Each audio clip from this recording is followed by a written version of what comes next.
Eh ben, bonjour à tous, je suis ravi de vous retrouver pour cette nouvelle capsule animée pour Aromalogie dans le cadre de notre d'augmenter la connaissance de nos produits.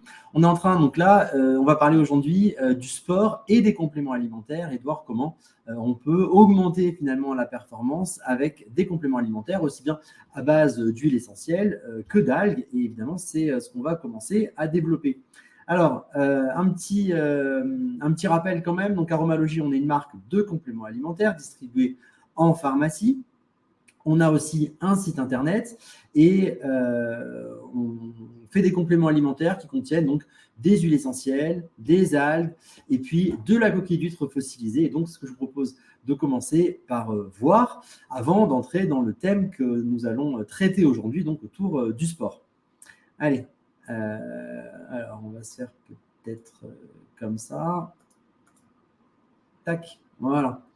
Allez, c'est parti. Alors, aromalogie, pour ceux qui ne connaissent pas, je vous rappelle, c'est donc un concept unique puisque on associe un support minéral marin, en l'occurrence de la coquille d'huître fossilisée, dont le but est d'harmoniser l'équilibre acido-basique. Vous savez que beaucoup de maladies, beaucoup de problèmes viennent d'un déséquilibre du terrain acido-basique. Et donc, notre but est de travailler sur le terrain et donc d'harmoniser cet équilibre acido-basique. Et ensuite, on va venir travailler sur les symptômes avec des actifs végétaux, soit des huiles essentielles, soit d'autres types d'extraits et aussi des algues. Et donc, en pratique, on a deux gammes dans l'aromalogie, une gamme algathérapie qui n'a pas d'huile essentielle mais essentiellement des algues et une gamme aromathérapie avec donc plutôt des huiles essentielles. Voilà.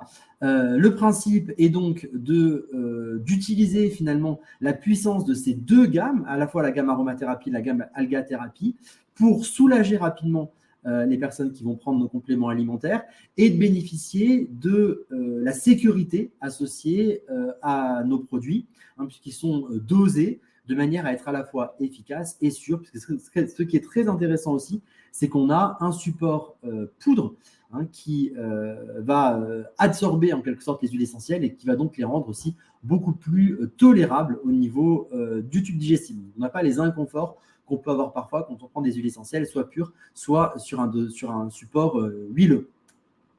Voilà. Nos huiles essentielles sont toujours rigoureusement sélectionnées. Bon, il y a tout un tas de critères de contrôle qualité qui sont effectués pour assurer justement la plus grande sécurité à nos clients.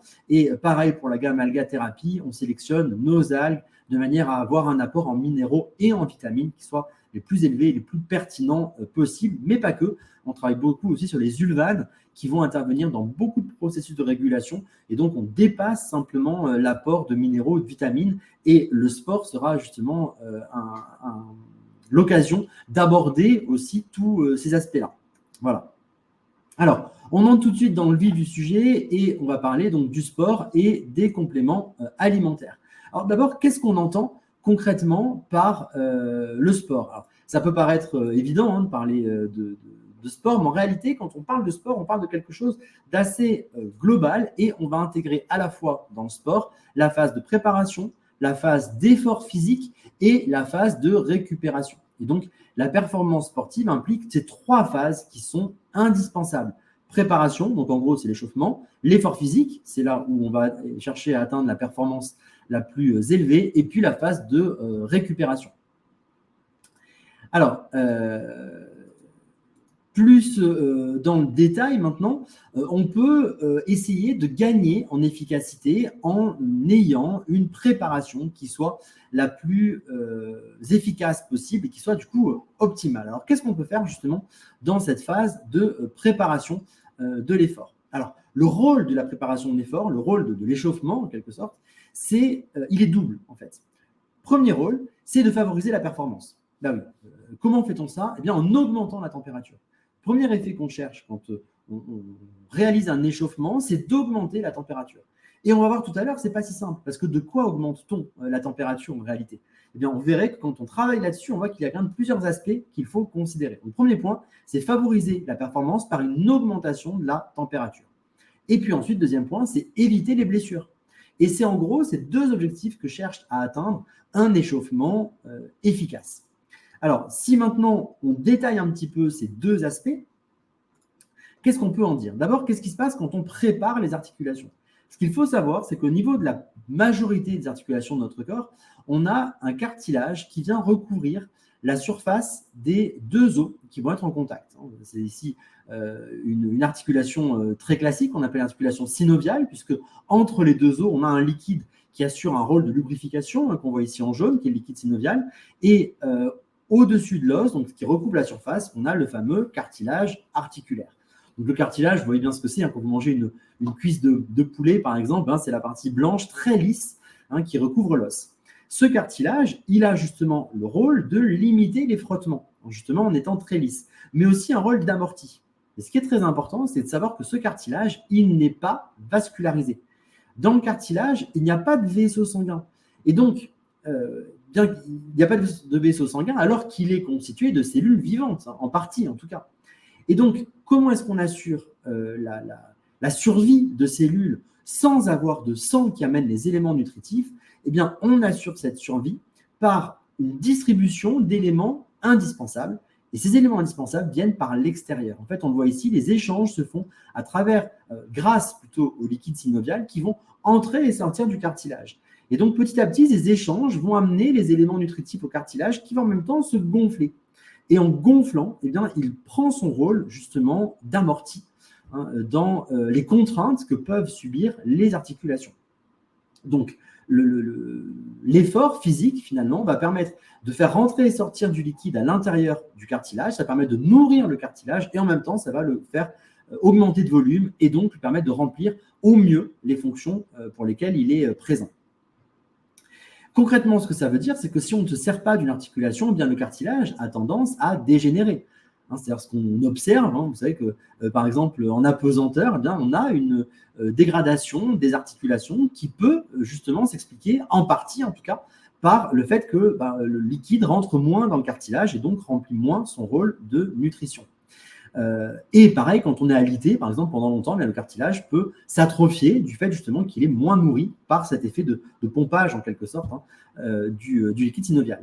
Et donc, quand on s'échauffe, qu'est-ce qu'il faut faire? Il faut absolument arriver à jouer sur cette entrée et cette sortie de liquide de manière à ce que le cartilage soit bien gorgé de liquide et à ce qu'il puisse être préparé à jouer son rôle d'amorti, qui sera hyper important quand l'effort sera concrètement là. Et c'est ça qui est fondamental. Il faut absolument jouer ce rôle, qu'il y ait cette phase d'échauffement pour que le cartilage soit prêt et éviter les blessures. Et donc, pour que ça fonctionne bien, il faut que cette phase concerne l'articulation qui va ensuite subir les fortes contraintes de l'effort. Il est certain que si vous faites un lancer du javelot, ce n'est pas la peine de s'échauffer de manière très prolongée les genoux, par exemple, l'articulation des genoux. Bon, ce qui va être important, c'est évidemment d'échauffer plutôt le haut du corps, parce que c'est là qu'on va avoir les plus fortes contraintes au niveau articulaire. Donc ça, c'est le premier point. Il faut que l'échauffement concerne la partie du corps qui va être le plus sollicitée par l'effort lui-même. Mais ce n'est pas le seul aspect, évidemment. L'autre point qu'il faut savoir, c'est que dans un échauffement, on a, c'est bien le mot qu'on utilise, un échauffement, une augmentation de la température. Je vais virer ma tête. Hop, voilà. Alors, cette augmentation de la température, elle a un effet qui est absolument flagrant, que vous voyez très bien ici, regardez sur ce graphique. Vous avez ici le temps de sprint et vous avez en abscisse la durée de l'échauffement. Et ce qu'on voit, c'est que plus la durée de l'échauffement augmente, alors jusqu'à 20 minutes, au-delà, ça a moins d'effet, mais jusqu'à 20 minutes, eh bien, plus la durée d'échauffement augmente, plus le temps de sprint diminue. Ce que ça veut dire, c'est qu'en gros, les sujets courent plus vite, donc ils sont plus performants, quand l'échauffement a été plus prolongé. Et ce qui est intéressant, c'est si on regarde un peu plus en détail finalement ce qui se passe quand on fait un échauffement, et bien regardez ici, on voit que plus l'échauffement dure, plus la température centrale augmente. On passe de 37 degrés, parce que c'est la température à peu près normale du corps humain, et on peut atteindre 39 degrés sur un échauffement qui atteint une dizaine de minutes. Donc ça veut dire que la température centrale, elle augmente beaucoup pendant l'échauffement. Mais ce n'est pas la seule à augmenter. Et vous voyez que la température musculaire augmente elle aussi. Et donc, quand on fait un échauffement, le but va être à la fois d'avoir une augmentation de la température centrale et de la température du groupe de muscles qui va être le plus sollicité dans l'effort qui va suivre. C'est ça qui est hyper important. Et donc, concrètement, ce qu'il faut avoir en tête, c'est que pour augmenter la température centrale, le plus efficace, eh bien, ça va être d'avoir une activité plutôt de l'ordre du cardio. C'est que souvent, on fait une activité, justement, on recrute le bas du corps parce que ce sont les activités qui vont permettre d'augmenter le plus rapidement les battements cardiaques et donc d'augmenter la température centrale. Et dans la phase d'échauffement qui va toucher plutôt le groupe musculaire qui est sollicité dans la suite, eh bien, on aura d'un côté une augmentation de la température de ce groupe musculaire. Donc ça, c'est plutôt intéressant parce que du coup, on va gagner en performance. Et en plus, on va revenir sur ce que j'ai dit tout à l'heure, on va aussi préparer les articulations à supporter les efforts. Et c'est ça qui est vraiment intéressant. Donc concrètement, ce qu'il faut retenir, c'est que, vous voyez, quand on a un échauffement pertinent, eh bien, on peut avoir 10% de gain au niveau de la performance. Donc, c'est loin d'être négligeable. Et donc, retenez bien que l'augmentation de température, qu'elle soit corporelle ou musculaire, favorise la performance. Et donc, l'échauffement va permettre à la fois d'augmenter la température centrale, d'augmenter la température des groupes de muscles qui sont sollicités dans l'effort et de préparer les articulations pour éviter les blessures. Donc, on gagne en performance et on évite les blessures. Alors, concrètement, ça se traduit comment? Eh bien, en gros, ce que je vous propose, c'est une activité qui soit cardio, dont le but est d'augmenter la température corporelle, donc la température centrale, et une activité qui va être ciblée sur le groupe musculaire qui va être le plus sollicité, de manière à augmenter la température musculaire et de préparer les articulations à supporter les efforts. Je vois parfois des étirements qui sont intégrés dans cette phase de préparation. Alors, vous comprenez bien que si on cible sur ce que je viens de dire, les étirements n'ont pas de rôle vraiment important. Comprenez qu'un étirement, il n'est pas là ni pour augmenter la température musculaire, ni la température corporelle, ni préparer les articulations, parce que dans la mesure où on met un muscle en tension et qu'on reste ensuite de manière statique, il n'y a pas cette action de pompage qu'on a au niveau du cartilage articulaire. Donc, l'étirement, finalement, joue assez mal son rôle de préparation à l'effort. Alors attention, je ne dis pas que l'étirement n'est pas important pour la performance, mais si vous vous étirez pour avoir un échauffement efficace, ce n'est pas le plus adapté. Il vaut mieux à ce moment-là partir sur autre chose, et ça, j'aurai l'occasion d'en parler, mais en même temps, on ne fait pas un exposé sur les manières d'être plus efficaces, c'est vraiment sur les compléments alimentaires, mais retenez que les étirements sont importants dans un plan d'entraînement, mais pas en tant qu'acteur de l'échauffement. Voilà. Il vaut mieux prévoir des séances d'étirement, mais pas les considérer comme des bons exercices d'échauffement. Et de même, on le verra tout à l'heure, ce ne sont pas des bons exercices pour récupérer après l'effort. Mais je ne vais pas anticiper, on le verra juste après. Alors, au niveau des compléments alimentaires maintenant, qu'est-ce qu'on peut proposer? Eh bien, pour augmenter la performance, le plus adapté dans notre gamme, en tout cas, c'est l'Alga Pro. Pourquoi l'Alga Pro? Eh bien, parce que dans l'Alga Pro, on a un ensemble de plusieurs algues et de la vitamine A qui vont permettre d'amener des minéraux, des vitamines, mais aussi des ulvanes qui vont être particulièrement intéressants dans la performance et qui vont favoriser finalement l'efficacité de la contraction musculaire. Donc, retenez ça, l'Alga Pro, c'est vraiment le complément alimentaire qui est adapté aux sportifs. Alors, non pas tellement par les apports en protéines, parce qu'il faudrait des quantités astronomiques de gélules pour amener les protéines nécessaires à un effort important, mais c'est vraiment sur les éléments qui vont jouer sur le métabolisme cellulaire que l'Alga Pro se positionne. Et donc, il va permettre aux cellules de gagner en efficacité dans leur métabolisme et d'amener les signaux, finalement, dont les cellules vont avoir besoin pour augmenter la performance du sportif. Concrètement, l'Alga Pro va permettre de développer l'anabolisme tissulaire, l'anabolisme également des muqueuses. Il va apporter des protéines, des oméga 3, du magnésium, du fer, de l'iode, qui sont indispensables au fonctionnement de nos tissus. Il va aussi permettre de renforcer finalement globalement, on va dire comme ça pour faire simple, le fonctionnement du tissu musculaire. Et comme il est toujours sur base de coquilles d'huîtres fossilisées, il favorise le rééquilibrage du terrain acido-basique. Vous comprenez bien que par ce cocktail, finalement, eh bien, on a une action très ciblée sur la performance. Donc, je l'ai mis dans la partie échauffement parce que ça me semblait intéressant d'avoir cette vision comme ça assez globale qui permet de comprendre qu'effectivement, avec ce complément alimentaire, eh bien, on donne tous les outils nécessaires finalement à une performance la plus forte possible. Alors, une fois qu'on a passé cette phase d'échauffement, qu'est-ce qu'on peut faire? Qu'est-ce qui se passe concrètement au moment de l'effort, quand on est vraiment dans la pratique sportive et qu'on cherche de la performance? Alors, comment je vais passer comme ça parce que je fais des gestes en même temps et j'oublie que vous ne me voyez pas. Alors, ce n'est pas forcément le plus… voilà. Donc, dans cette phase d'effort, les cellules musculaires produisent de l'énergie. D'où provient l'énergie dont les cellules musculaires ont besoin pour se contracter, pour fonctionner? Eh bien, en grande partie, l'énergie provient du glucose. Alors, pas uniquement, c'est pour ça que j'ai mis d'autres sources. Il n'y a pas que le glucose comme source énergétique, mais c'est une des sources importantes. Le glucose provient en grande partie du sang, qui va être récupéré par les cellules musculaires, et le glucose va subir une première réaction qui s'appelle la glycolyse. Dans le cytoplasme des cellules, le glucose va être transformé en pyruvate. Cette réaction de glycolyse permet de libérer un petit peu d'énergie, pas beaucoup, très peu. Le pyruvate ensuite a deux possibilités. Soit en présence d'oxygène, il entre dans la mitochondrie et il subit le cycle de Krebs, soit en l'absence d'oxygène, il est transformé en lactate qui est ensuite éliminé hors de la cellule. Okay, donc en gros, on a une base qui est commune, le glucose est transformé en pyruvate, ça produit un tout petit peu d'énergie, et ensuite deux possibilités en fonction de la disponibilité en oxygène.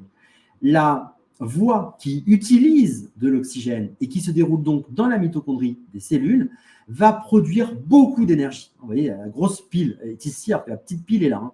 Donc ça prouve bien que c'est cette voie-là qui permet de produire énormément d'énergie. Et pour faire un petit parallèle, sachez que quand vous utilisez des corps gras comme substrat énergétique, eh bien, on va directement avoir un passage, alors pas directement, c'est un peu plus compliqué que ça, il y a une étape cytoplasmique, mais en tout cas, l'essentiel de la production d'énergie va se faire par une intégration au niveau de la mitochondrie. Et c'est ça qui est très important et qui va permettre du coup d'avoir un apport énergétique très, très, très intéressant. Retenez bien ça, ce sont donc les mitochondries qui permettent de produire le plus d'énergie quand on fait un effort physique. Pourquoi je dis ça? On verra tout à l'heure, il y a une conséquence au niveau des compléments alimentaires. Alors, maintenant, ce que vous voyez ici, c'est qu'on va avoir, quand il y a peu d'oxygène, une production de lactate. Le problème du lactate, c'est qu'il est souvent produit sous forme d'acide lactique et qu'il va générer une diminution du pH, une acidification du sang.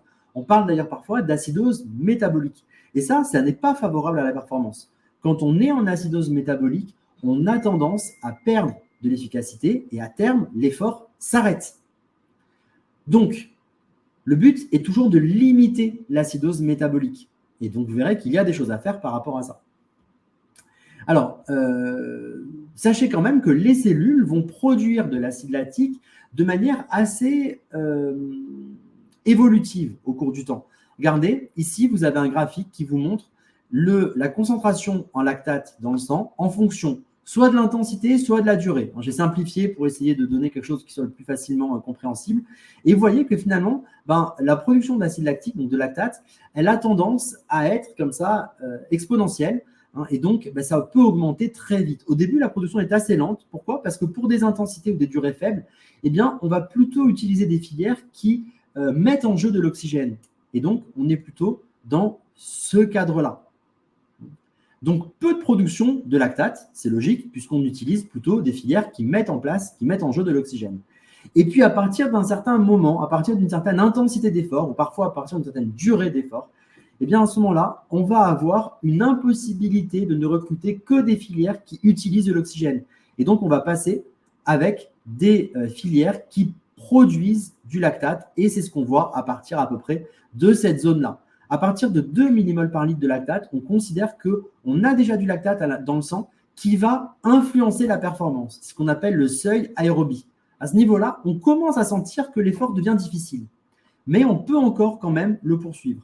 Mais vous voyez que la production d'acide lactique commence à augmenter de manière très importante. Et quand on atteint 4 millimoles par litre, eh bien à ce moment-là, on atteint ce qu'on appelle le seuil anaérobie. Et là, ça veut dire que la quantité de lactate dans le sang est très importante et qu'il vient perturber la performance. Et à ce moment-là, on est quasiment obligé d'arrêter l'effort parce que ça devient trop difficile. Alors, on ne l'arrête pas à 4 millimoles, mais c'est en tout cas un moment où on ne pourra pas forcément ni continuer pendant très longtemps à augmenter l'intensité de l'effort, ni la durée de l'effort. Voilà. Et donc, c'est tout cet aspect-là qu'il faut bien comprendre. pour être le plus performant possible, il faut essayer d'atteindre ces seuils le plus tard possible, c'est-à-dire finalement d'avoir une production de lactate importante pour des intensités d'effort les plus élevées possibles. Parce que ça voudra dire que pendant très longtemps, on n'aura pas produit trop de lactate et donc on sera très performant. Donc, pour produire peu de lactate, qu'est-ce qu'il faut? Favoriser le fonctionnement de la mitochondrie, donc en présence d'oxygène. Et bien justement, on a un complément alimentaire qui est très intéressant pour ça, qui s'appelle tonique. Comment fonctionne tonique? Eh bien, il contient des ingrédients, comme par exemple de l'acérola ou du gingembre, qui sont connus pour renforcer le fonctionnement globalement des cellules et pour certains d'entre eux, vous allez voir plus spécifiquement des mitochondries. Regardez par exemple l'action de l'acérola. On a fait un test assez simple, donc ça c'est un test. Alors je dis on, c'est pas nous directement, c'est des tests qui ont été faits en laboratoire, mais dans une étude qui date de 2018. On a fait des tests tests d'épuisement de nage. Alors bon, c'est assez contestable d'un point de vue déontologique. Enfin bon, c'est ce que les chercheurs font pour vérifier l'action de différentes substances.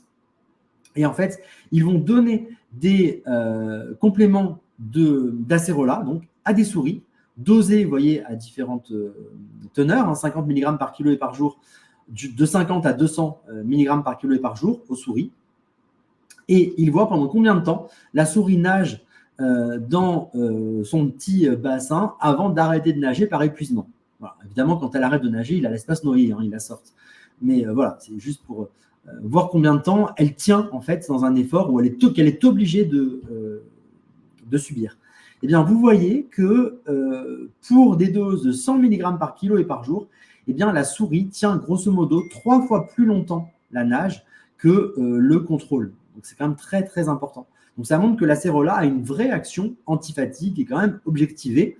Et c'est vrai aussi pour des doses faibles et des doses élevées, même si la dose de 100 mg par jour et la dose par kilo et par jour est la dose la plus efficace.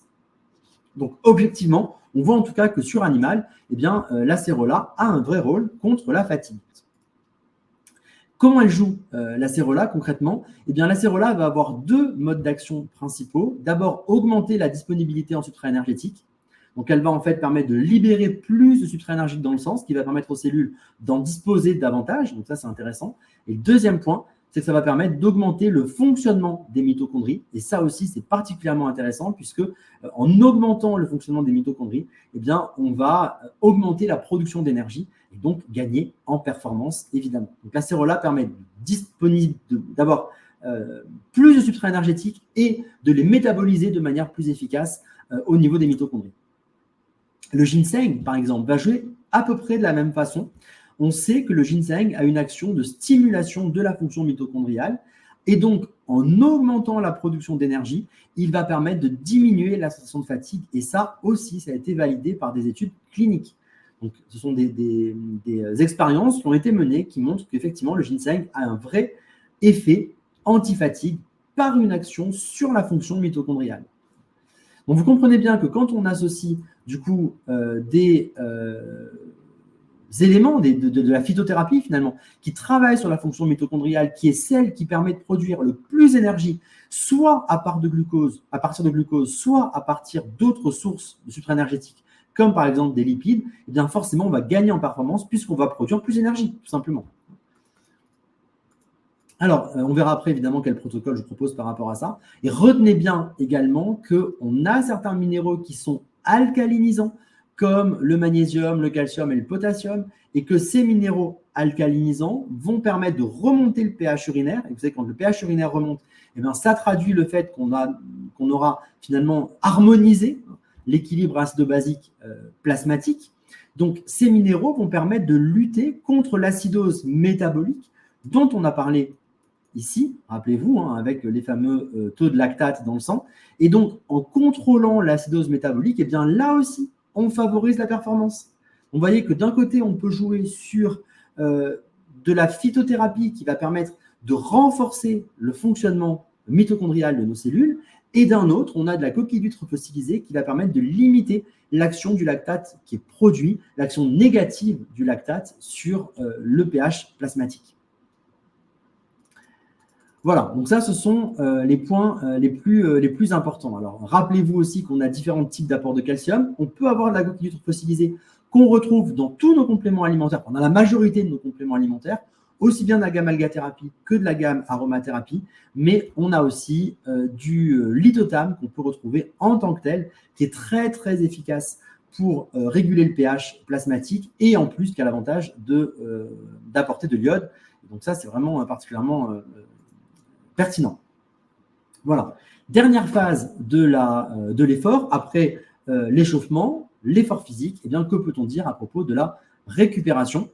Alors, ce qu'il faut savoir, c'est que nos muscles sont constitués, c'est un petit peu dans des poupées russes, si vous voulez, sont constitués de plusieurs niveaux qui sont imbriqués les uns dans les autres. Le plus petit niveau, au niveau à l'intérieur de la cellule musculaire, c'est ce qu'on appelle le sarcomère. Le sarcomère, on le voit ici, c'est tout ça. Et on le voit au microscope électronique, c'est ce qui est situé entre les deux flèches, c'est ça. Et en fait, un sarcomère, l'intérêt, c'est qu'il est constitué de fibres qui sont capables de coulisser de cette façon-là, les unes sur les autres. Et donc, si les fibres coulissent, eh bien, vous voyez ce qui se passe, ça raccourcit. Eh bien, si tous les sarcomères ici, qu'on voit là, se raccourcissent, eh bien, globalement, votre cellule va raccourcir. Et si toutes les cellules se raccourcissent, eh bien, c'est le muscle tout entier qui va se raccourcir. Et c'est comme ça qu'un muscle se contracte. C'est ce qu'on appelle la théorie du coulissement. Donc, la contraction musculaire est liée au coulissement de fibres les unes sur les autres. Le problème, c'est que quand on fait un effort physique important, il arrive que ces fibres, ces structures qui assurent l'unité du muscle, finalement, aient tendance à se déchirer légèrement. C'est ce qu'on appelle les micro-déchirures. Ce ne sont pas des lésions au sens propre, parce que c'est normal d'avoir des micro-déchirures. Simplement le fait que le muscle, à force d'avoir subi des forces importantes, des contraintes importantes, eh bien, certaines structures vont un petit peu se distendre. Et c'est ce qu'on voit par exemple ici. Vous voyez, là, ici, on a des cellules musculaires toutes collées les unes aux autres. Et là, c'est les cellules qui sont des espaces intercellulaires qui sont normaux. Vous voyez, donc les cellules sont bien collées avec des espaces plutôt étroits. Et là, tout d'un coup, on a une microdéchirure. On voit qu'on a les membranes qui ont tendance à s'écarter un petit peu plus. Et donc ça, eh ben, ça crée des courbatures. Beaucoup de courbatures sont dues à ces microdéchirures. Alors, pas toutes les courbatures, mais beaucoup, c'est dû à ça.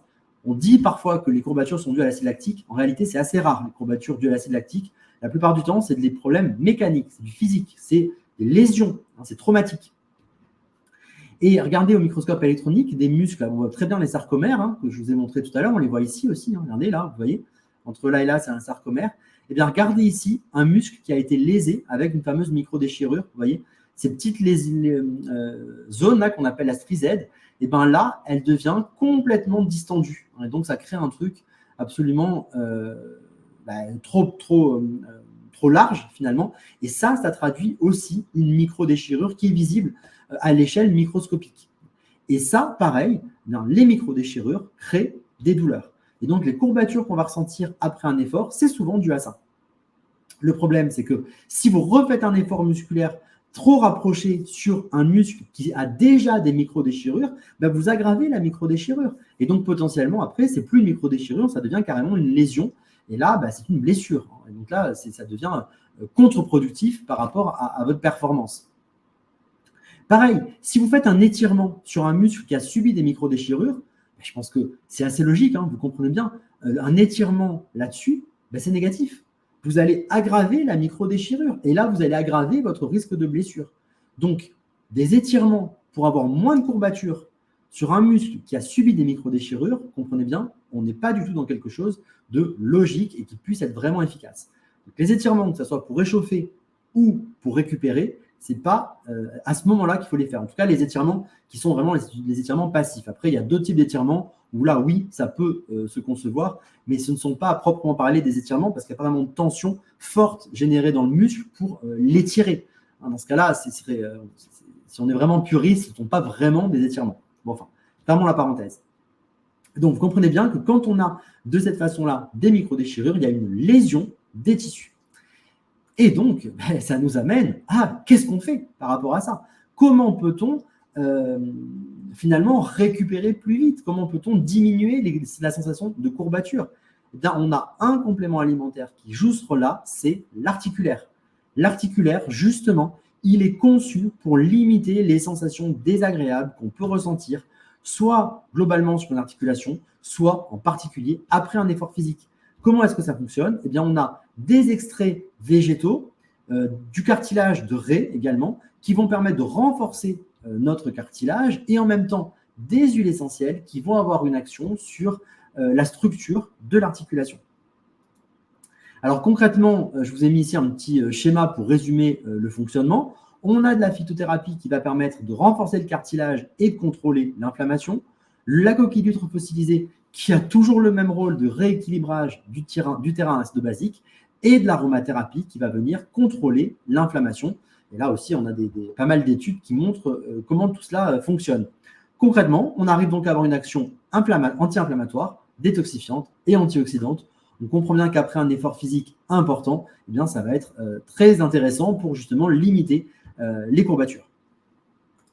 Alors, ça nous amène à la question suivante. Ok, j'ai bien compris, du coup, ce qu'on fait pour améliorer l'échauffement, l'effort physique en lui-même, et puis éventuellement derrière la récupération. Mais alors, comment est-ce que je mets tout ça en place? Comment est-ce que je structure finalement ces différents compléments alimentaires entre eux dans une stratégie globale? Eh bien, je vous propose deux cocktails. Alors, je vais essayer de résumer ça pour que ce soit le plus simple à intégrer. J'ai fait un cocktail performance. Le but du cocktail performance, c'est vraiment d'associer tous les éléments dont on a besoin avec simplement 3 produits. Donc, j'ai essayé de faire au minimum pour gagner en performance. On va utiliser du coup de l'Alga Pro. Bon, j'en ai parlé tout à l'heure. L'Alga Pro contient les vitamines, les minéraux dont on a besoin pour favoriser le fonctionnement des cellules et donc optimiser la performance. Tonique, qui va être là pour renforcer la fonction mitochondriale, la mitochondrie étant l'organide cellulaire qui produit l'énergie dans la cellule, et les oméga 3 qui sont hyper importants pour nos fonctionnements globalement cellulaires. Et donc, je ne reviens pas là-dessus parce que j'en parle dans tous les ateliers learning que j'anime dans ce cadre-là. Donc, je vous invite plutôt à regarder les autres. Il y en a un en particulier qui parle des oméga 3. En tout cas, sachez que c'est vraiment un des éléments fondamentaux d'un bon fonctionnement cellulaire. Et donc, je l'intègre ici. Donc, Alga Pro, tonique et oméga 3 sont les 3 piliers d'un cocktail dédié à la performance. Si maintenant, votre problème, ce n'est pas tellement la performance, c'est plutôt la récupération. Par exemple, vous êtes dans une phase de reprise d'activité. Donc, la performance, là, pour le coup, elle passe un petit peu au second plan. En revanche, vous avez beaucoup de courbatures après votre effort. Dans ce cas-là, eh bien, je vous propose plutôt le cocktail Récup. Alors là, on va partir plutôt sur du lithothame. Pourquoi du lithothame? Parce que c'est lui qui est le plus efficace pour venir équilibrer le terrain acido-basique. Et vous le savez, quand on reprend un effort, on a beaucoup de filières anaérobies qui sont recrutées avec du coup une production de lactate importante. Donc, on va limiter ça avec du lithothame. Et puis, on va aussi travailler sur les micro-déchirures avec de l'articulaire pour essayer de limiter les désagréments liés aux micro-déchirures, aux lésions cellulaires déclenchées par la séance d'entraînement. L'oméga 3 est un indispensable de toute façon. Donc, vous voyez, 2 cocktails, Performance Plus, je vais appeler comme ça pour résumer un petit peu les choses, Alga Pro, tonique, oméga 3 et Récup avec lithothame articulaire et oméga 3. Voilà, de cette façon-là, vous pouvez cibler, vous pouvez les combiner entre eux. On peut très bien aussi associer différents produits en fonction de votre ressenti. J'ai mis ici une fourchette de gélules parce que là aussi, ça dépend de votre sensation. Si vous trouvez que vous avez beaucoup de courbatures, vous pouvez monter à 3 gélules. On peut même proposer des flashs pour l'articulaire jusqu'à 10 sur un jour. Donc, il n'y a pas de problème avec ce dosage en fonction des ressentis que vous pouvez avoir. Pareil pour le tonique, j'ai mis entre 1 et 3 gélules par jour en fonction de la performance que vous visez. Voilà. Écoutez, j'espère que cet atelier du coup vous aura permis d'avoir une vision un petit peu globale sur le sport et les besoins de l'organisme et comment finalement les combler par des compléments alimentaires. N'oubliez pas que Gamma Alga Thérapie, elle est hyper intéressante justement parce qu'elle amène beaucoup d'éléments qu'on trouve assez rarement dans les compléments alimentaires qu'on a sur le marché. Donc, c'est vraiment quelque chose qui va venir compléter votre routine ou, selon ce que vous faites, la remplacer. Et évidemment, la gamme aromathérapie permet d'avoir toute la puissance des huiles essentielles pour venir obtenir les résultats qu'on recherche. Voilà, sur ce, j'ai fini ma présentation et je serai ravi d'écouter vos questions.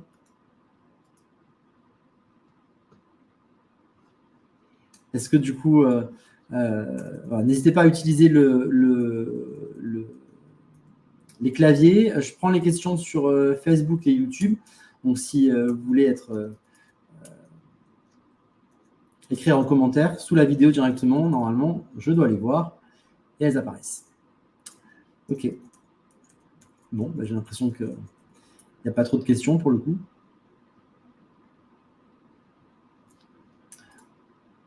Bon, eh bien, écoutez, alors je vous remercie. Je vous donne rendez-vous pour le prochain atelier learning dans un mois sur ces mêmes supports. N'hésitez pas, en attendant, à prendre contact avec notre laboratoire si vous voulez avoir plus d'informations. On a une force de vente qui est quand même bien présente sur le territoire national. Donc voilà, on sera ravis de venir visiter les pharmacies, les partenaires pour implanter dans les différentes régions et puis en même temps avoir tous les conseils et les formations que la force de vente assure en présentiel. Je vous remercie et puis je vous dis à très bientôt.